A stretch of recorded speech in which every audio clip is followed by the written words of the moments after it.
La coalition C64 réaffirme avec force que le peuple congolais ne permettra aucune remise en question de la Constitution de la République démocratique du Congo, conformément aux articles 70 et 220 de la Constitution. Nul ne peut exercer plus de 2 mandats à la tête de l'État.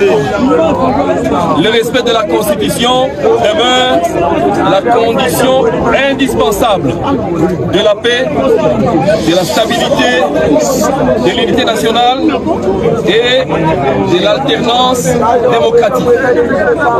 La C64 a noté qu'à l'issue de l'audience accordée aux responsables de la CENCO et de l'ECC, la présidence de la République a annoncé que le président Félix Antoine Tshisekedi entendait organiser un dialogue inclusif, apaisé, résolument républicain, dans le respect des institutions et de la Constitution.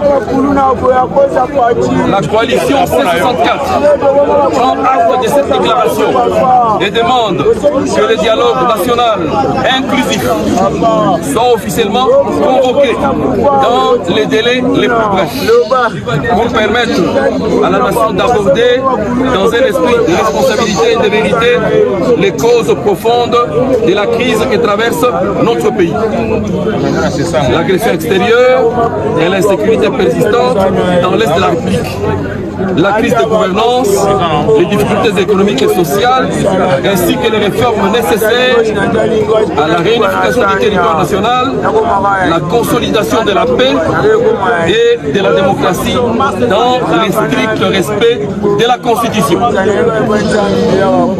La C64 rappelle que le dialogue ne saurait constituer un instrument destiné à remettre en cause les principes fondamentaux de la Constitution. Il doit au contraire contribuer à restaurer la confiance entre les institutions et les citoyens, à renforcer l'unité et la cohésion nationale, à créer les conditions d'une paix durable ainsi que d'une confiance et de décrispation pour assurer toutes les parties prenantes de la participation au dialogue. Répondant à l'appel lancé par la CENCO et l'ECC, respectivement représentés par son éminence Fridolin, cardinal Ambongo et le révérend président André Bokundoa, invitant ce samedi 18 juillet 2026, la C64 a donné une véritable chance au dialogue. À la suite des réunions de la conférence des présidents du samedi 18 et du lundi 20 juillet, la coalition C64 a décidé, dans l'intérêt supérieur de la nation et fidèle à son engagement constant en faveur d'une résolution pacifique de la crise, de reporter la marche pacifique initialement prévue le 22 juillet 2026. Cette décision constitue un geste de responsabilité. Elle traduit la volonté de la coalition d'épuiser toutes les voies du dialogue avant d'envisager toute nouvelle mobilisation citoyenne.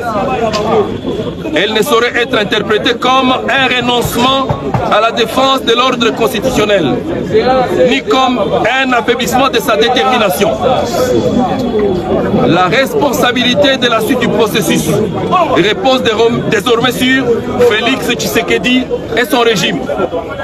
La C64